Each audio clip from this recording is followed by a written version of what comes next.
You've been fasting. What? A man who's been fasting is hungry. He needs things he wouldn't normally fancy at other times. I'm sure you've got your teeth in. Oh, this isn't you. Where'd you learn this? From you. From you. Since your split with Maxine, you've had 4 designer label distractions in tow, to my certain knowledge. Only a temporary fast would explain tonight's ridiculous outburst. I've fallen in love with you again. Am I as attractive as the others? Am I? 10 times. 1,000 times. 1,000? Of course. How much did the most attractive of them cost you in, say, 3 months? This doesn't make sense. How much did the most delightful of your mistresses cost you in 3 months? Money, gifts, theatre, supper, hotels. How the hell do I know? For God's sake. 4,000? 5,000? Yes, maybe. About that, yeah, it could be. Give me 6,000 now and I'm yours for a month. You see? I wobble. That must be very uncomfortable. It's embarrassing, particularly if I'm at a function where I'm on stage comparing. People think I'm drunk. Renee, thanks. I've seen enough. Oh. Thanks. How are you in other shoes? Oh, well, it's not such a problem. I mean, you can't wear golf shoes everywhere. And this has affected your ability to work? I've had half the number of jobs this year. Right, so you've obviously suffered financial damage. Can you put a figure on the loss? Oh, well, my accountant says I'm down about 60,000 since the operation. And that's not just in personal appearances. I mean, it flows onto everything else. Television, commercials, radio. Radio? Oh, yes. I mean, I haven't even been offered a spot on the evening shows. And I know why. Because people are saying Renee's hitting the bottle again. Again? Oh, well, I had a little problem a few years ago.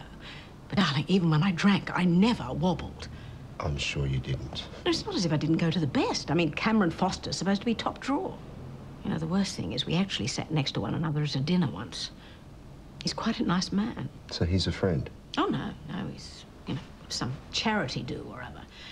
As soon as I learned he was an orthopedic surgeon, I told him about my toes. As you do? Exactly. And he said he could fix them. I was thrilled. Darling, they were enormous. I know, you should have seen them. You cut too much off? Yes. I mean, you know, I'm quite happy with the size of my feet now. The thing is, I've totally lost confidence in standing on them. Well, there's no point having feet you can't use. Before I left Singapore, Mother said to me, "You'll be living with colonials now, so set a good example. Always wear gloves, wherever you go. Don't socialise with Catholics, unless they're French or titled. And never kiss an Australian on the lips." I woke suddenly. It was about 3 a.m. There were people running everywhere. I could see them quite clearly. The deck was so bright. The strong, hard beams hit us square in the face, so we lay on the deck and covered our eyes. But our sailors were yelling, "Get up! Stand up!" And then there were flashes like sparks in the distance and the sound of crackers going off. Women were screaming and running about and somebody groaning and being trod on. I clung to the wood and yelled for my mother. Why did she have to stay behind? Who cared if the Japs took her beastly silver? Whenever I could, I yelled for help, but the night was so dark and nobody came.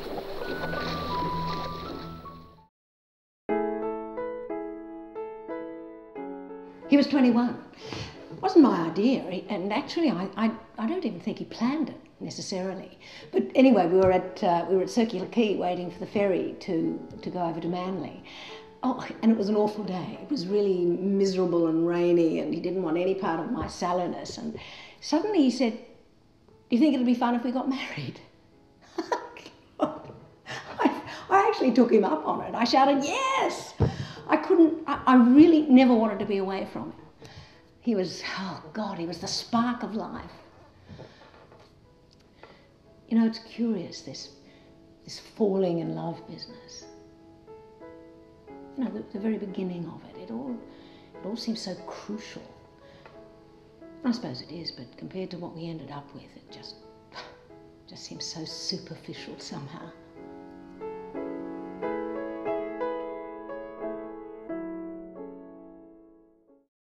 I wanted to get to know her better. What's wrong with that? Is that a crime? No, it isn't. It's just the way you went about it. The trouble, Alison, has always been the way you go about things. All right, so I annoy people. I'm not perfect. You're scared. Of you? Get real. Do you honestly think I'd put myself up as a prize idiot if I didn't think I could prove what I'm saying? I can. And all you have to do is come with me to Albury.